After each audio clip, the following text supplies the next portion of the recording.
Hey, how many times? Sorry How for are being you? late. Oh, hello. How are you? How many times?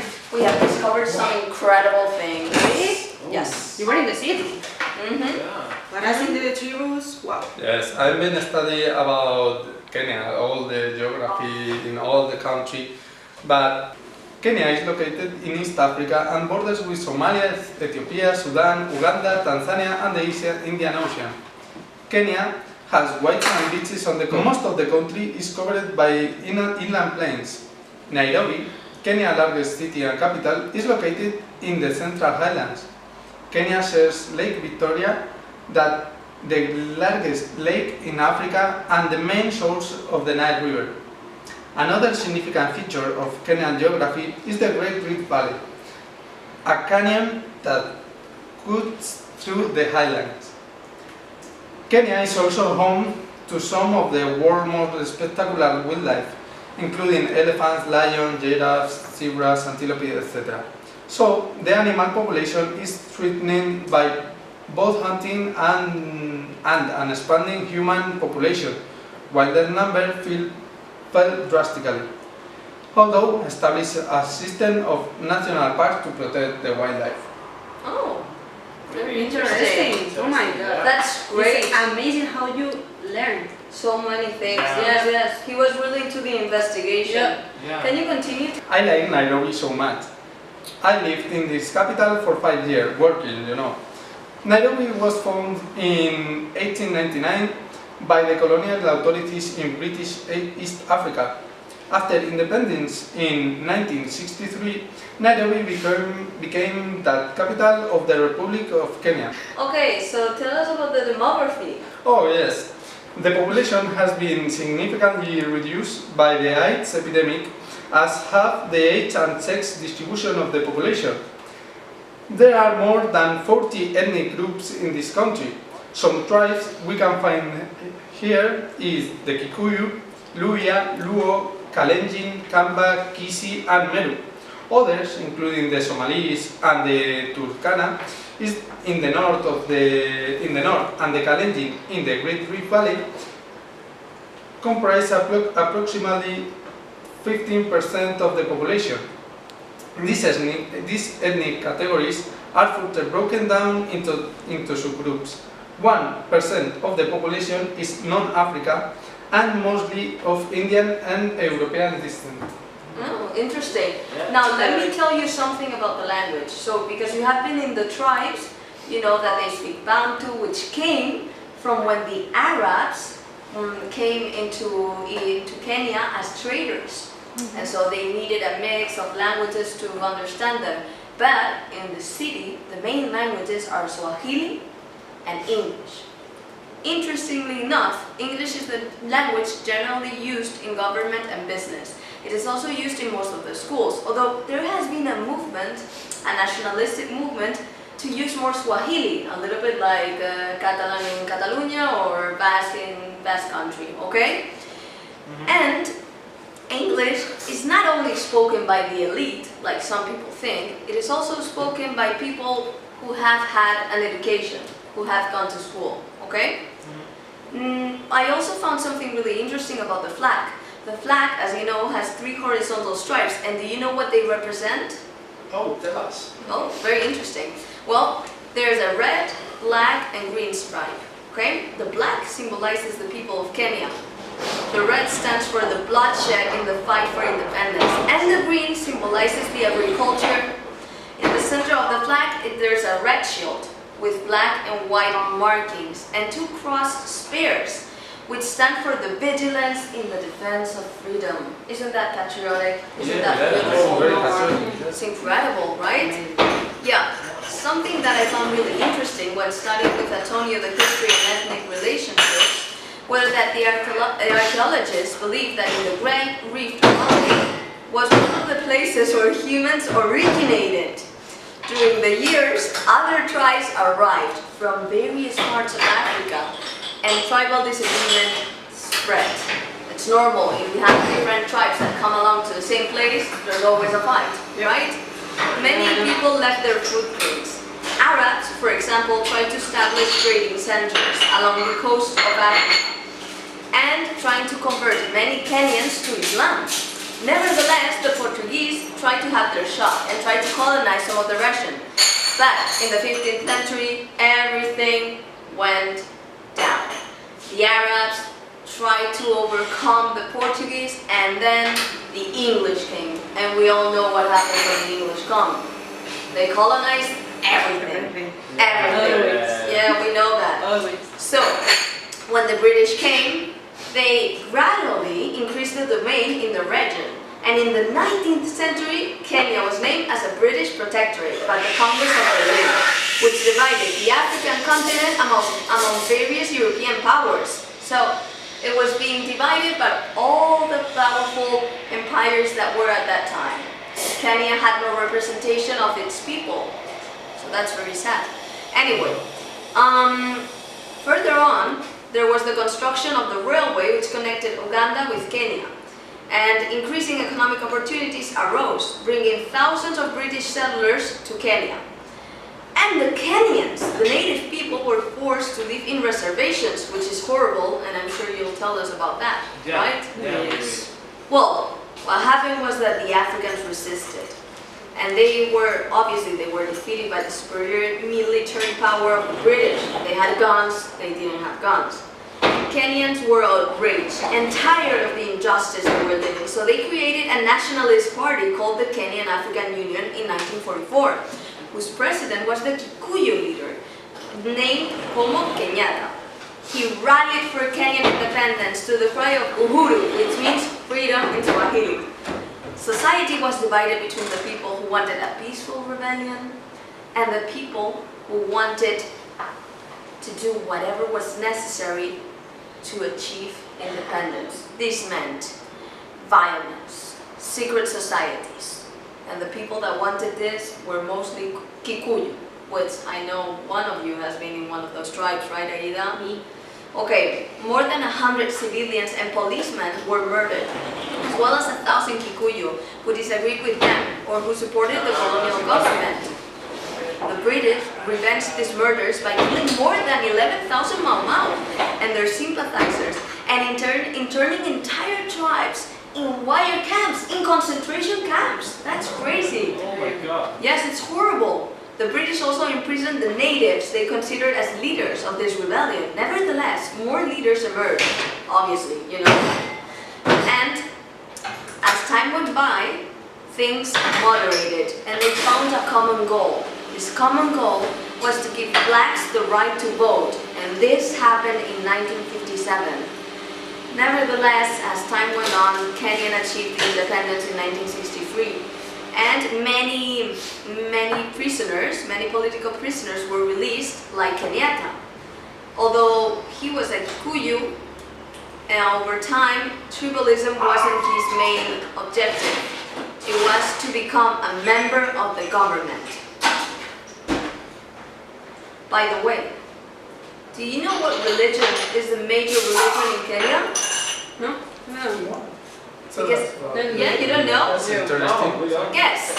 What have you seen in the streets? Guess. What would you think? Well, the ones who were in the tribes, maybe you have more of a problem because you were Maybe not Christians? I think. Exactly. Yes. Yes. Christians were the ones who overcome religion among all the other religions. Although Muslims have some importance, Christians were the ones that really had this importance in religion. And you know why? Whose fault it was? The British. 82% of the Kenyans were Christians. So yeah, Christianity is the major religion. Okay, Sarah, that's very interesting. But we have so many differences because we have been visiting tribes, and the life there it's very different. Very different. Do you know it, Aida? Of course, I've been with the Kikuyu people. It is absolutely different from the city life. So, do you know? So Do you want to know? You live Yeah. in tribes? Yeah. So many years?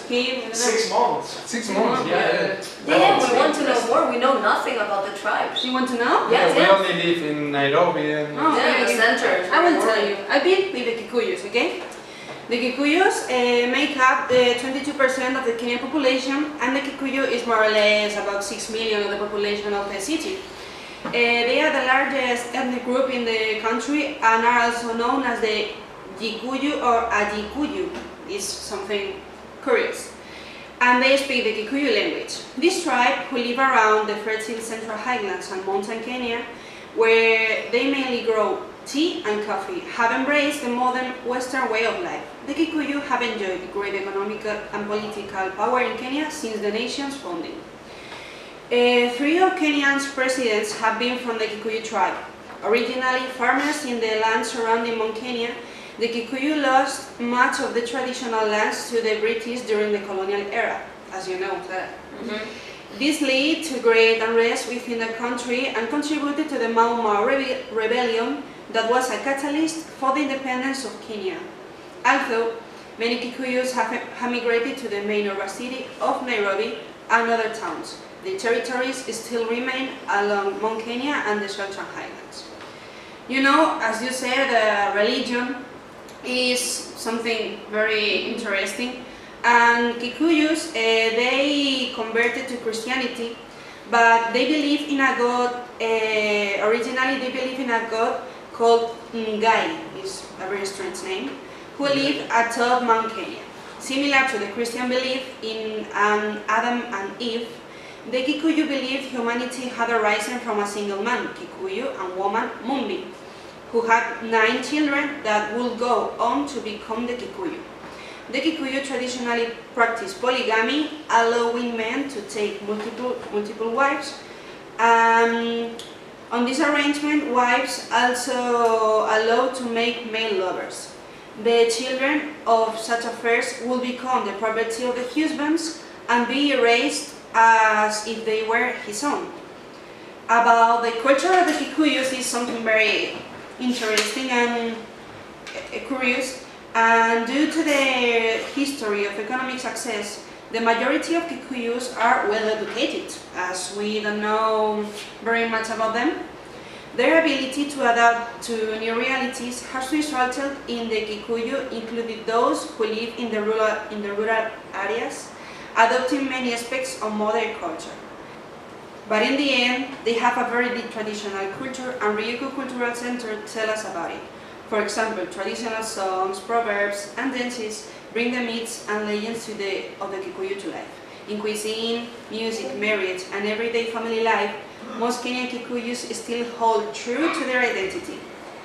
About the food, there is something that we don't really mind. It's very interesting to know that in most rural Kikuyu homes, typical and traditional Kikuyu food includes githeri, that is maize and beans, and mukimo, that is mashed green peas and potatoes, iriel, that is mashed dry beans, corn and potatoes, roast goat, beef, chicken, and cooked green vegetables such as collard, spinach, and carrots. Did you like it, guys? Yeah, very interesting. Everything that I collected about the tribe is I want to live in a tribe Yeah, for a few yeah. months, maybe. It's yes. very hard, I have to say. Yeah. It's very hard. it's What about you, absolutely. Sergio? How Yeah, was I your have- experience? I have been living there too, like Haida, but in another tribe, which is called Luya. Oh, You said before that you have Yeah, been- I know. I Yeah, study about it. and it's very interesting because Luya it's the second more important tribe in Kenya. So I will tell you about some aspects that I have found there. So, for example, living condition, related to living condition, major health concerns among the Luya include the prevalence of diseases such as scabies, diarrhea, malaria, malnutrition, and immunodeficiency virus. Because in rural areas, the living conditions are really, really bad. For example, houses are mostly made of grass-thatched roofs and mud walls. And people rely on public transportation, such as buses and vans, but travel on foot and on bicycles is also very common. Roads in the rural areas are not paved and tend to be impossible go there during heavy rains, such as here in Spain, for example, when it snows, and it is impossible to go to some villages in the mountains. Well, related with family life, I have to say that in rural areas among the Luya, people live in homesteads or compounds, with each homestead comprising several houses. In one homestead may live an old man, the patriarch or family head, his married son and their wife and children. So there are many people living there. Even though each household may run its own affairs, there is a lot of obligatory sharing within the homestead. Families tend to be large, with the average number of children per woman reaching 8. What about clothing? Well, ordinarily, the Luhya dress just like their fellow Kenyans, wearing locally manufactured and imported dresses such as pants, shirts, shoes, and so forth. Elementary and high school students wear uniforms to school, and women almost never wear pants. And it is particularly inappropriate for a married woman to wear pants or short skirt or dress in the presence of her father-in-law. That's very interesting. Earrings and bracelets are very common worn by women. Okay, and what about education? Well, you have to know that the literacy rate, the percentage of the population able to read and write, among the Luhya is close to that of the country as a whole. The literacy level for the total population of Western Province, where the majority of Luhya live, is 67%. Literacy among women is slightly lower than among men. And that's interesting, because typically most people drop out of school after primary school education. And the main reason of that is the difficult qualifying examination to enter high school and expensive school fees. Also, parents spend a large portion of their income on their children's education and boarding, uniform, school supplies, transportation to and from school, and pocket money. Consequently, students are expected to finish school and help with the education of younger siblings, as well as care for their parents in old age. And I want to share with you that music and dance are an important part of the life of the Luhya in my tribe. Children sing songs and dance for play, and especially boys when herding livestock. Occasions such as weddings or funerals and circumcision ceremonies all call for singing and dancing. Musical instruments that are very typical from my tribe are, for example, drums, jingles, flutes, and accordions. I have to say to you that violation of human rights and civil liberties are very common. So, Kenya government has been accused of generally applied to most ethnic groups. Problems of alcoholism exist among the Luhya. However, the problems or greatest concern are the high population density and high rate of population growth. And some health problems arising from endemic diseases are also of concern. Maybe we need to change. Maybe we have to change. We have to go to the urban area, and you have to go to the tribes. Yes, we should do that. 6 months? Yeah, okay. No more. 6 months is okay. Do you want some drinks? Yeah, please. Yeah, I'm very thirsty.